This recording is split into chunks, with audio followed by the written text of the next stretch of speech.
The crack came before the scream. It was not just the sound of wood splintering against bone, but the shattering of something far deeper inside me. My sister Melissa lifted the heavy wooden chair and slammed it into my side with such force that my ribs gave way. For a split second, the world tilted, and then white-hot pain tore through my chest, stealing the air from my lungs. I fell sideways to the kitchen floor, the tile unforgiving beneath me, my palms slipping on the sheen of spilled juice that had been knocked from the table. The sound that escaped me was not even a cry, more like a broken gasp, a wheeze clawing at the back of my throat as if my body could not remember how to breathe. My jaw clenched against the agony, but every attempt at drawing air sent needles stabbing through my ribs. I tasted copper and realized I had bitten my tongue when I hit the ground. Melissa stood over me with her hair falling into her face, her knuckles still locked tight around the chair legs, her chest rising and falling like she had just finished a workout, her eyes gleaming with something both cruel and triumphant. She had always been quick to anger, but this was not a burst of temper. This was deliberate. She leaned closer, her voice dripping with contempt, and whispered that maybe now I would learn not to touch what was hers. The words pierced almost more than the blow itself. As I struggled to roll to my side, clutching the spot where my ribs screamed in pain, I heard heavy footsteps entering the kitchen. My father Thomas stopped at the doorway. For a moment, I thought he would rush to me, lift me from the floor, maybe even yell at Melissa for taking things too far. Instead, he folded his arms across his chest, his expression colder than the tile I was sprawled on, and said, "That is what happens to the weak." His voice was flat final, like a verdict handed down in a courtroom. The room spun partly from the pain and partly from the realization that there would be no protection here. My own father had just sentenced me as guilty of being weak. I tried to protest, tried to form words, but my lungs would not cooperate, my chest seizing each time I forced a breath. Melissa straightened, letting the chair drop back into place as if nothing had happened. She brushed her hair from her face, the smirk spreading across her lips as she saw me writhing. The sound that followed was not my sobs, but my mother Linda's laughter. She had been at the stove the entire time stirring a pot of soup, and when she turned her head to glance at me lying there, she did not gasp or scream. She chuckled a sharp, cruel sound that made my skin prickle. "Worthless," she muttered, stepping past me to grab a cup from the counter. To her, I was no different from a dirty rag discarded on the floor. The weight of betrayal pressed heavier than the broken ribs. I tried to push myself up, but the instant I moved, my side erupted in a fresh wave of fire. My arm buckled and I collapsed again, a strangled sound escaping my throat. Thomas's shadow loomed larger as he stepped closer, towering over me with disgust carved into every line of his face. "Get up!" he barked, "or do you need another lesson?" The words vibrated through the air crueler than Melissa's blow. Every nerve in my body screamed for relief, but I forced my knees beneath me, shaking as if I were balancing on glass. The irony gnawed at me. All I had done minutes before was ask why Melissa never helped with the chores, why she could sit scrolling on her phone while I spent hours scrubbing the backyard alone. That single question, those few words of protest, had apparently been enough to justify broken ribs. The taste of blood filled my mouth metallic and bitter. But worse was the bitter truth filling my chest. I was not just fighting for breath. I was fighting against the realization that in this family my pain was entertainment, my suffering a joke, my voice a sin punishable by violence. I managed to brace myself against the counter, every breath slicing through me like a knife. But the words from my family cut even deeper. "Please, take me to the hospital," I whispered through clenched teeth, though the sound was barely more than air escaping my throat. Thomas did not move. He narrowed his eyes as if I had asked for a luxury, not basic help, and his voice was sharp enough to slice me apart. "Stop exaggerating," he snapped. "Your sister barely touched you." The dismissal was almost worse than the pain because it turned what had shattered me into nothing but an overreaction in his eyes. Melissa smirked, wiping her palms against her jeans like she had accomplished something worth bragging about, and she leaned down so only I could hear her poison. "Maybe now you will learn not to touch my stuff," she whispered, her voice dripping with triumph. My mother Linda finally turned from the stove, her face calm, almost amused, as though the sight of me clutching my ribs was a theater performance she had seen many times. She raised her brows, shook her head, and said, "Rachel always wants drama." Then she poured herself coffee and hummed, while taking a slow sip, her indifference louder than a scream. I blinked through tears, hoping for one ally, but Ethan had appeared in the doorway holding his phone loosely at his side, and the grin that stretched across his lips was crueler than Melissa's blow. "You always want attention, Rachel," he said, his voice filled with mockery. "No one believes you are really hurt." The room spun partly from the searing ache in my chest and partly from the crushing realization that there was not a single person in this house who saw me as human. I tried again. My words strained. "Dad, please, I can hardly breathe." Thomas stepped forward and loomed over me with his full height, his shadow falling across my face, and instead of concern, he gave me a sneer. "If you are too weak to handle life in this family, maybe you do not belong here," he said. "Weak people complain. Strong people endure." That line, delivered with his measured calm, landed heavier than the chair Melissa had slammed into me. I clutched the counter edge, forcing myself upright, every nerve on fire, but I could not stop shaking. Linda moved past me with her coffee cup, her perfume mixing with the scent of my blood, and muttered, "If you had just kept quiet, none of this would have happened." The words sank deep, another reminder that in this house, my voice was treated as the real crime, not Melissa's violence. Melissa laughed again, tossing her hair back, and said loudly enough for all to hear, "Maybe Rachel should just keep her mouth shut forever." Ethan chuckled at that, his shoulders shaking, his phone now raised slightly like he wanted to record my humiliation, and Thomas gave no reprimand. He actually chuckled as if Melissa had made a clever joke. My ribs throbbed with each uneven breath, the laughter of my family circling me like a pack of wolves satisfied with their prey. In that moment, the gaslighting sealed itself into my bones because they all stood united, not in caring for me, but in convincing me that my pain was deserved, that my injury was not real, that my suffering was nothing more than weakness exposed. I pressed my forehead against the counter to stay upright, and I realized that if I gave them one more word of protest, they would twist it into another reason to call me worthless. Their laughter, their dismissals, their calmness while I bled in their kitchen told me everything. To them, I was not a daughter or a sister. I was the punching bag that proved their superiority. The Carter family had always been a world where roles were assigned like chains and never questioned. My father Thomas prided himself on being the man of discipline, a title he repeated as though it excused every cruelty. He worked in construction management, a job that gave him just enough authority during the day to come home hungry for more at night. He ruled our house with orders, commands, and fists when necessary, and he believed that respect meant silence. My mother Linda was once a quiet woman who had dreams of being a nurse, but those had died the moment she married Thomas. Now she carried herself like a shadow of his will, never contradicting, never defending me, always siding with whoever Thomas deemed worthy. Her laughter when I fell was not an accident. It was habit, the reaction of a woman who had long ago traded compassion for survival. My sister Melissa, 2 years older than me, had been spoiled since she could walk. Thomas called her fiery spirit a sign of strength, and Linda doted on her beauty like it was currency. From the time we were children, Melissa got the best clothes, the best room, the easiest chores, while I learned to carry laundry baskets twice my size and cook dinners I was never thanked for. Every time Melissa broke something, she blamed me, and every time I denied it, Thomas growled that I was lying. The chair she smashed into my ribs was not her first weapon. I remembered hairbrushes cracked against my knuckles, books thrown at my head, scratches across my arms that Linda insisted were just childish games. Then there was Ethan, the crown jewel, the one Thomas declared to be the future of the Carter name. He was 4 years older than me, 29 now, and despite being jobless most of his adult life, he was paraded around as the example of success.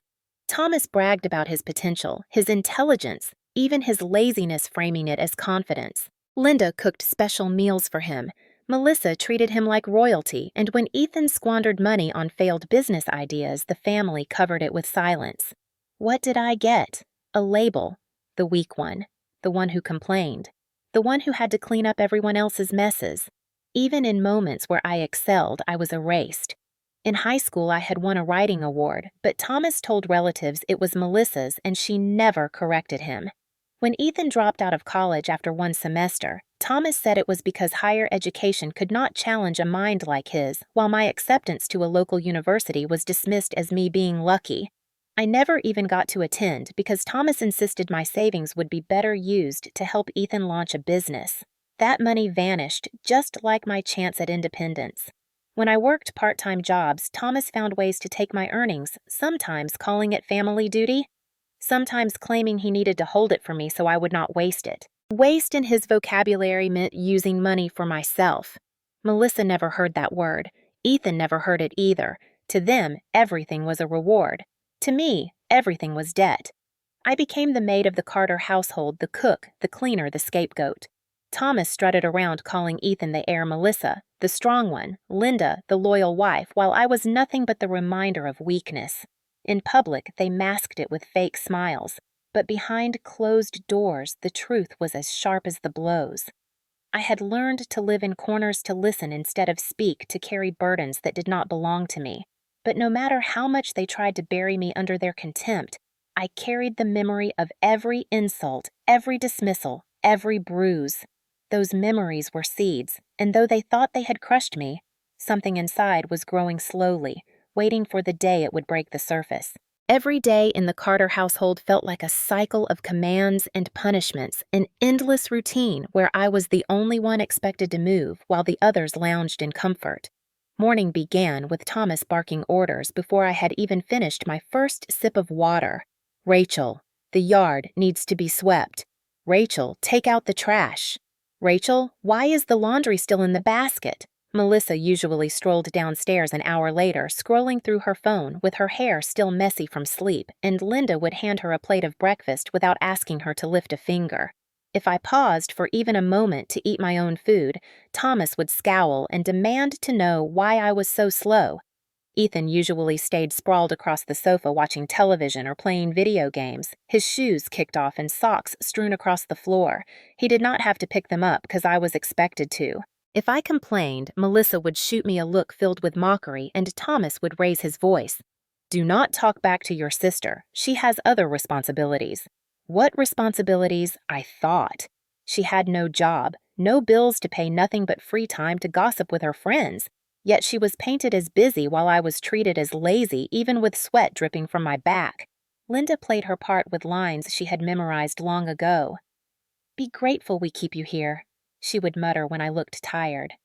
Families sacrifice for each other, she added when Thomas confiscated the small cash I had earned from tutoring a neighbor's child. That word sacrifice was always twisted to mean me sacrificing everything while Melissa and Ethan gave up nothing. Dinner time was another arena for humiliation. I cooked, set the table, and cleaned afterward while Ethan sat with his feet propped up and Melissa scrolled through her phone between bites. When I asked once why Ethan could not at least clear his plate, Thomas's fist slammed the table, rattling the silverware. You are selfish, he shouted. Your brother has more important things to focus on. Ethan smirked and winked at me, knowing I could not fight back without paying for it. The chores were endless, but the real wound was the message that no matter what I did, it would never be enough. When Melissa wanted new clothes, Linda handed her my old savings. When Ethan's car broke down, Thomas took money from the jar where I had hidden tips from babysitting. Every effort I made toward independence dissolved into fuel for their comfort. Even moments that should have been mine were stolen. On my birthday, Linda served cake but gave the largest slice to Ethan, and when I frowned, Thomas told me not to be childish. Melissa posted a photo of the cake online, calling it hers. I learned to keep my head down to swallow resentment, but each small injustice stacked upon the last until I felt buried under a mountain of scorn. They believed they were teaching me obedience, that every command and dismissal would grind me into silence, but in reality, every slight was sharpening me. Each time Thomas barked that I was weak, each time Linda told me to be grateful, each time Ethan smirked and Melissa laughed, they were carving a mark that I would not forget. Those daily conflicts were not just chores and insults. They were proof that in this family cruelty was tradition, and my endurance was becoming something stronger than they could see. The pattern of unfairness did not just stop at chores or daily insults. It spread into every corner of my life until it became impossible to separate where their control ended and where I began. I had once tried to save enough money to rent a small apartment, a place where I could finally breathe without hearing Thomas's commands or Melissa's laughter, but the moment he discovered my savings hidden in a shoebox, he claimed it for Ethan's latest business venture. He did not even ask. He simply took it, called it family duty, and told me I should be proud to contribute to my brother's future. Ethan squandered it within weeks, but no one blamed him. Instead, Thomas turned to me and said it was my fault for trusting that I could manage money at all. I swallowed the bitterness, telling myself I could rebuild, but when I tried again by working extra hours at a diner across town, something strange began happening. On mornings when I had interviews or meetings, my alarm clock would disappear or my phone charger would vanish. One day, I walked outside, ready to leave for an interview, only to find my car refusing to start. The mechanic later told me the wires had been deliberately loosened. I knew exactly who had done it. Thomas smirked when I returned home that afternoon, muttering that maybe it was a sign I was not ready for the real world. Melissa echoed him with a laugh, telling me that even God did not think I could handle independence. Their sabotage was constant, small enough to deny if I confronted them, but large enough to ruin every step forward I tried to take. When I fell ill with a fever one winter, Melissa rummaged through my drawer and stole the prescription pills given by the doctor.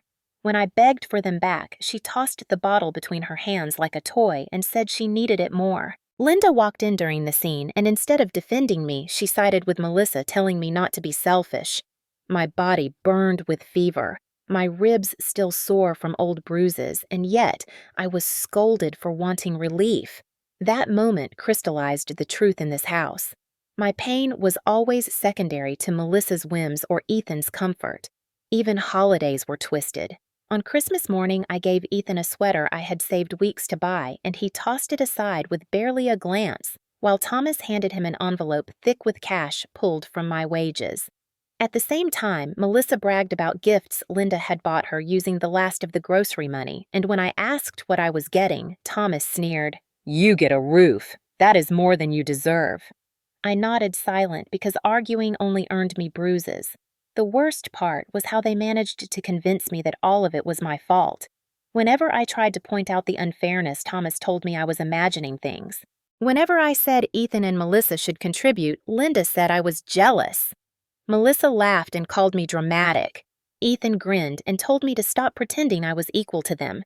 Gaslighting twisted reality until I questioned my own perception, but the ache in my chest and the emptiness in my pockets reminded me I was not imagining any of it. The injustices piled up like bricks on my back, but what they did not know was that each brick was building a wall inside me, a structure that held every memory of betrayal, every moment of sabotage, and every word that told me I was worthless. They believed they had erased my will to fight, but in truth, they were only storing ammunition inside me. One day I told myself as I lay awake nursing another hidden bruise. One day, all of this would collapse back onto them, and they would not see it coming. The broken ribs from Melissa's chair should have been enough to keep me out of heavy work, but in the Carter house, pain was never a reason to rest. A week after the blow, I was still moving slowly, each step sending sparks of agony across my chest, yet Thomas shoved a rake into my hands and ordered me to clear the backyard. I tried to explain that bending made me dizzy, that every time I lifted my arms, my breath caught like a knife was lodged inside, but he cut me off with a snarl.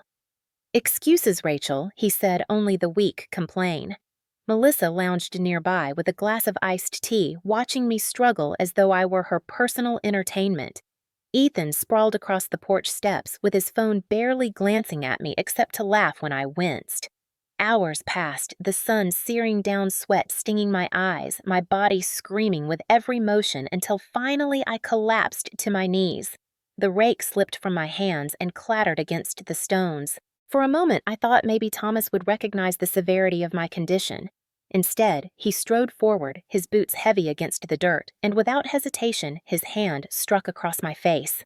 The slap snapped my head sideways, stars bursting in my vision, the taste of blood flooding my mouth as my lips split open. Work harder or get out, he barked, his voice low and venomous.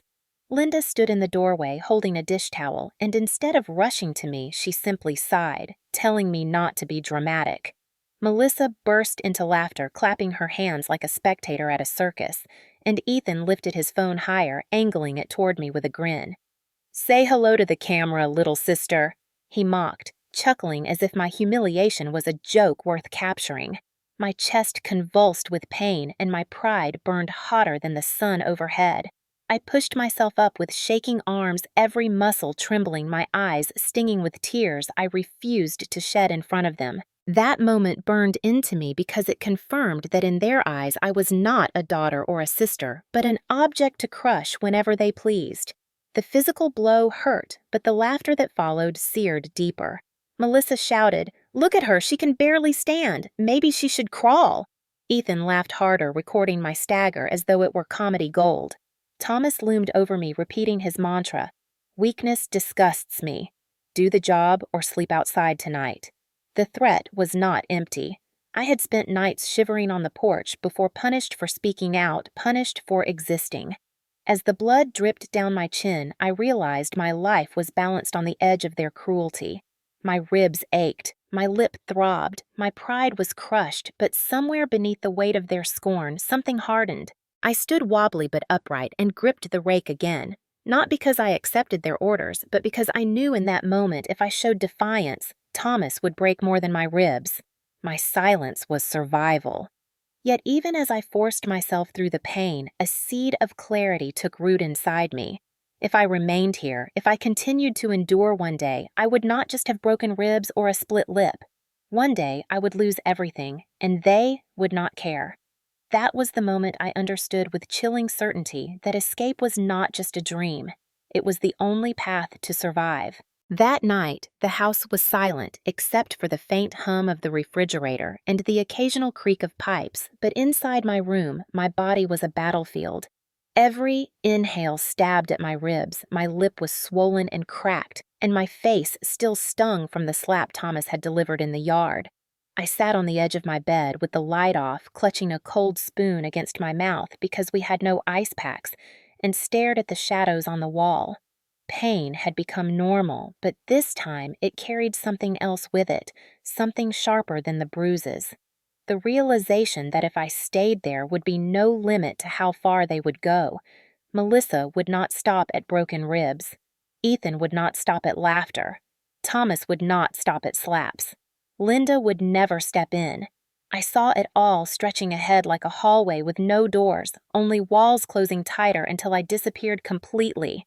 For years, I had told myself to endure, to believe that patience might earn me love, but every strike, every insult, every stolen dollar had proven the opposite. Endurance only fed their appetite. They thrived on my silence, my compliance, my willingness to bear the pain without question. Sitting there trembling in the dark, I understood that survival required something different. Not endurance, not patience, but action. I pressed the spoon harder against my lip, my reflection in the faint glow of the window, showing me someone I hardly recognized. My hair was tangled, my eyes ringed with exhaustion, my skin pale, but behind the weariness flickered something fierce. The thought rose quietly at first, then stronger with each beat of my heart. If I did nothing, I would lose myself entirely. If I fought recklessly, they would destroy me before I had a chance to escape. But if I planned, if I moved carefully, I could turn their arrogance against them. I could use the very silence they demanded as a weapon. That moment became my turning point. I was not simply Rachel the weak one anymore.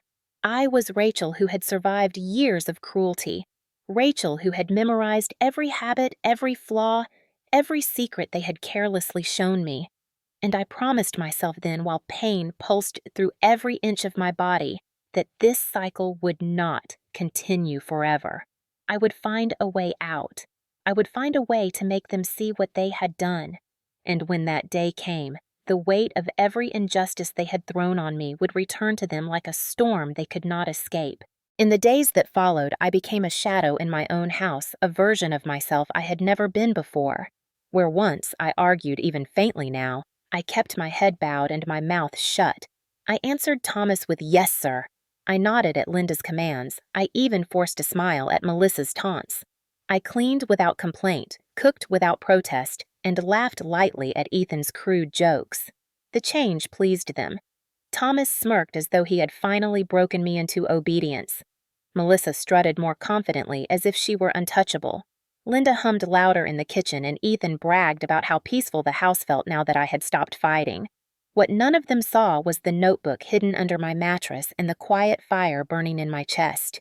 Each day, I observed with careful eyes, cataloging details that once would have slipped past me. I noted how Thomas kept a small set of keys on a chain in his desk drawer, and how he unlocked the metal box in his study to shuffle through envelopes stuffed with cash and papers he thought no one noticed.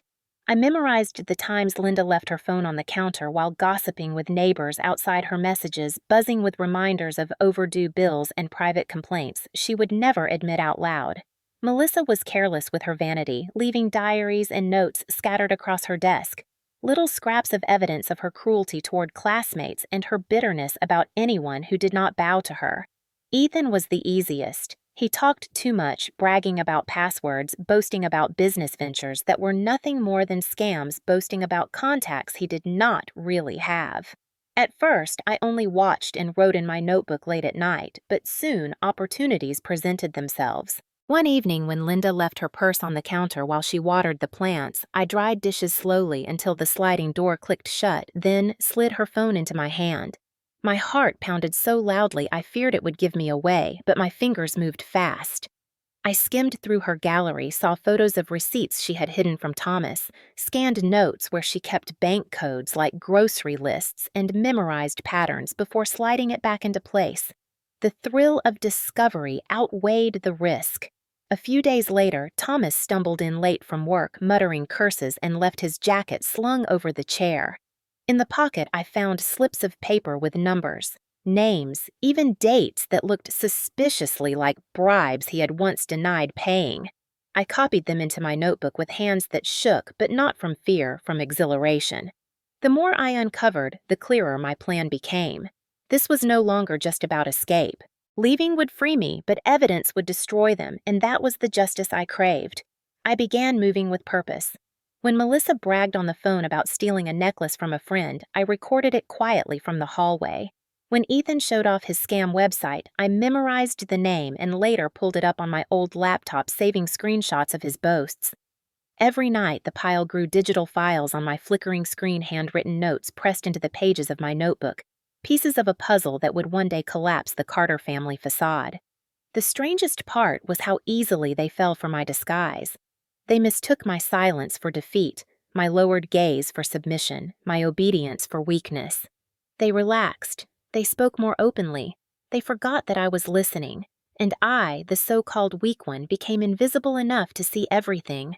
With each secret I gathered, I felt my body grow stronger, even though the bruises still lingered. The pain had not left, but it had transformed, reshaped into a weapon I was learning to wield. The opportunity arrived 2 weeks later when Thomas announced that the family would be hosting a celebration dinner to honor Ethan and Melissa for what he called their entrepreneurial success.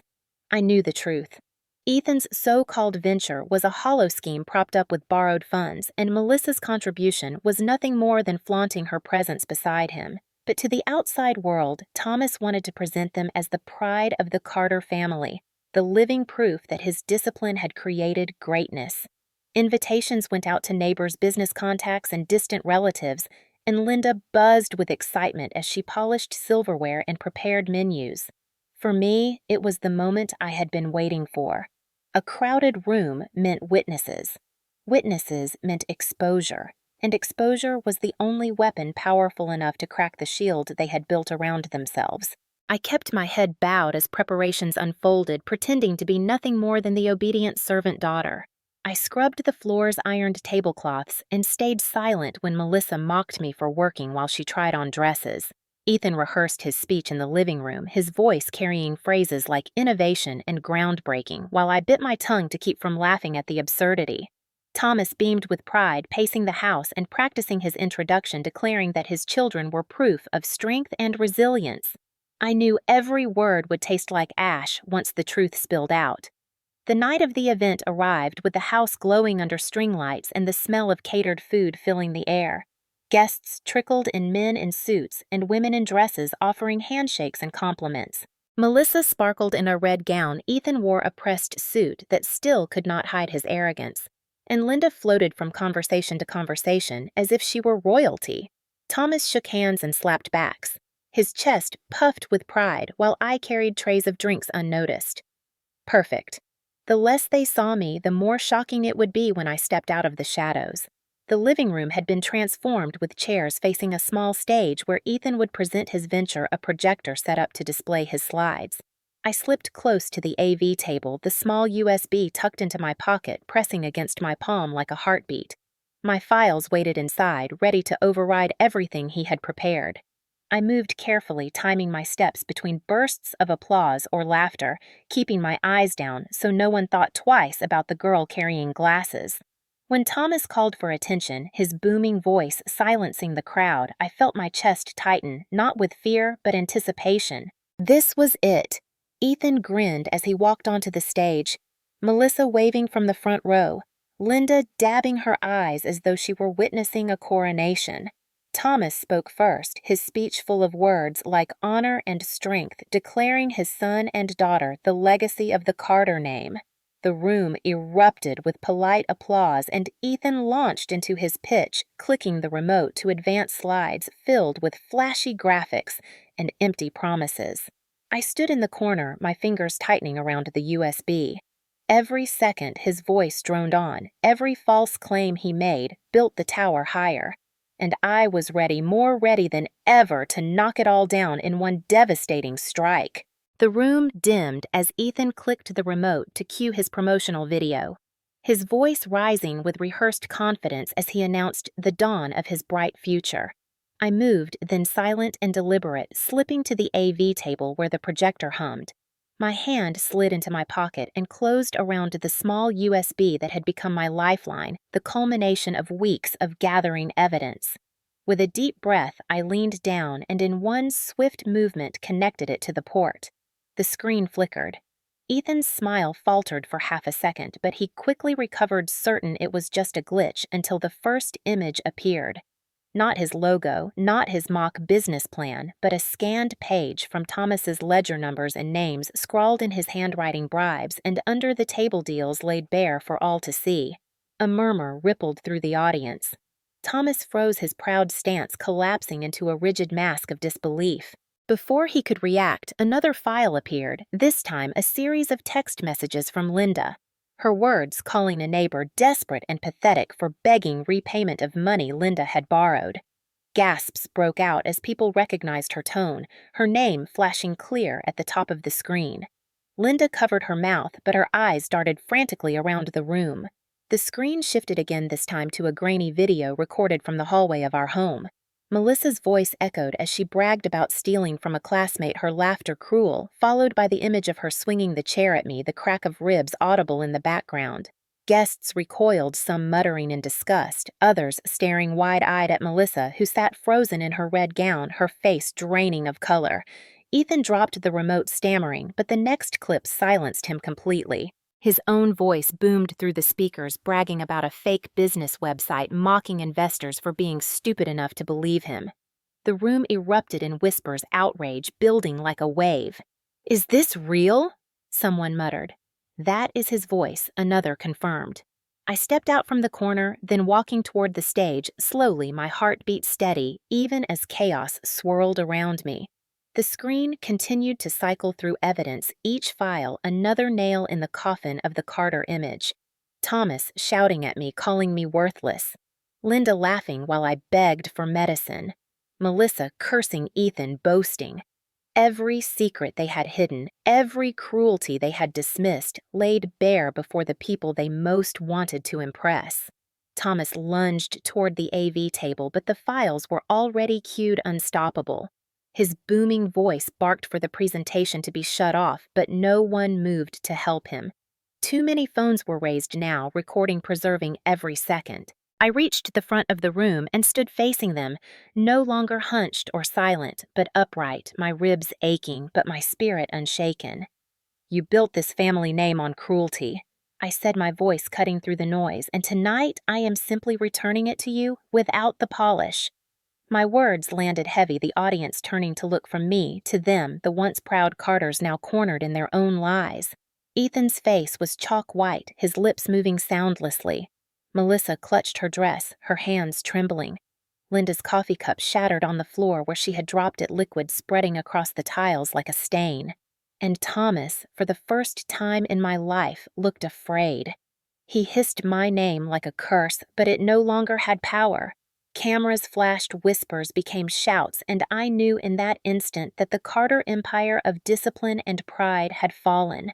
The weak one had struck back, not with fists, but with truth, and the truth was stronger than any blow they had ever dealt me. The aftermath was immediate and brutal, not from me, but from the eyes of the crowd that had once admired the Carters. As the final clip faded from the screen, a heavy silence fell over the room, the kind that carries more judgment than 1,000 words. Then came the murmurs, sharp and unforgiving. "That ledger shows bribery," someone whispered. "Did you hear how she laughed at her own daughter?" another said, pointing toward Linda.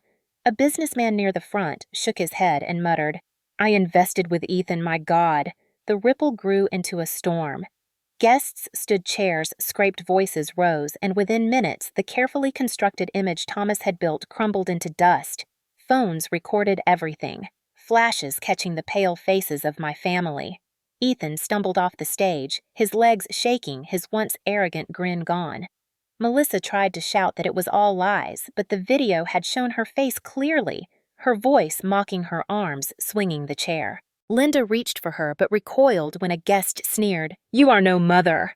Thomas's roar of fury shook the walls as he demanded the projector be turned off, but no one listened. Instead, people backed away from him as though his anger were contagious. Business partners pulled out their phones, sending rapid texts canceling deals. An older man in a suit announced loudly that he would be reporting the financial misconduct he had just witnessed. A woman muttered that she would call the police. Panic flickered across Thomas's face, a crack in the armor that had always seemed unbreakable. Linda clutched her pearls and begged quietly for people not to believe what they saw, but the evidence was undeniable. Ethan collapsed into a chair, head in his hands, while Melissa stormed toward me with fire in her eyes, only to be restrained by two relatives who wanted no part of her chaos. For the first time, I watched as their empire collapsed, not from outside enemies, but from their own hands, their own words, their own violence exposed under the harsh light of truth. By the time the first police officer arrived, summoned by a guest who had called from the back of the room, the Carters were no longer hosts of a celebration, but defendants standing in the middle of their own downfall. Officers took statements, phones were passed around, and I did not have to explain much. The recordings spoke for themselves. One officer asked quietly if I needed medical attention, and for once I felt the shift of concern directed at me rather than dismissal. Behind me, I heard Thomas arguing, his voice rising about respect and family loyalty. But the words sounded hollow, laughable, even compared to the evidence now spreading through every device in the room. Ethan's scam website was pulled up on someone's phone. Melissa's thefts recounted by a guest who had been her victim. Linda's cruel messages shown to a neighbor who had suspected but never seen proof, and Thomas's financial ledgers photographed for authorities. They were drowning in the truth they had once thought invisible. No fists, no threats, no laughter could silence it now. As the officers led them aside for questioning, the crowd dispersed, disgust etched across their faces, and the Carters were left isolated, stripped of their image, stripped of their power. When the last guest left and the flashing lights of police cars faded into the distance, I stepped out into the night air, the cool breeze cutting across my skin like a cleansing tide. For the first time in years, my chest felt lighter, not because the pain in my ribs had gone, but because the weight of silence had finally lifted. Behind me, the house that had been my prison for so long stood dim and quiet, its proud facade shattered by the truth that could no longer be hidden. I walked slowly down the driveway, my footsteps steady, each one carrying me further away from the chains that had bound me. I thought about Thomas and his words that weakness disgusted him, that suffering was what happened to the weak. Yet in the end, it was his own cruelty that had destroyed him. His ledger, his threats, his pride had turned into the very evidence that broke his reputation. I thought about Linda, who had laughed while I bled, who had called me worthless, and how her words were now recorded for others to hear, her mask of loyalty stripped away to reveal nothing but emptiness. I thought about Melissa, her rage, her arrogance, her swing of the chair that had shattered my ribs, and how now everyone had seen her for what she truly was, not fiery or strong, but cruel and pitiful. And Ethan, the golden son, the future of the family, exposed as a fraud with nothing to his name but lies and failed schemes. They had all stood on a pedestal built on my silence, and tonight that pedestal had crumbled to dust. I paused at the edge of the street and lifted my face to the sky, the stars sharp against the dark canvas, and breathed deeply despite the ache that still lanced through my side.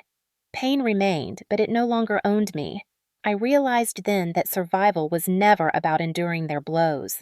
It was about knowing when to strike back, not with fists, not with anger, but with truth. The truth had been my weapon, and it had cut deeper than anything they had ever thrown at me. I did not need their approval. I did not need their love.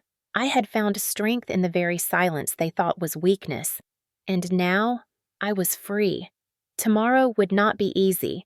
I had no money, no steady place to live, and scars that would take time to heal. But for the first time, the future felt like mine. Every injustice they had piled on me was no longer a chain, but a story I carried as proof that I was still here, still standing. As I walked away from the Carter house, I whispered to myself words that tasted like victory. They called me weak, but my silence destroyed them all. The night did not answer, but I did not need it to. The answer was already written in the collapse of their empire and the steady beat of my own heart, a heart that had endured, resisted, and finally triumphed.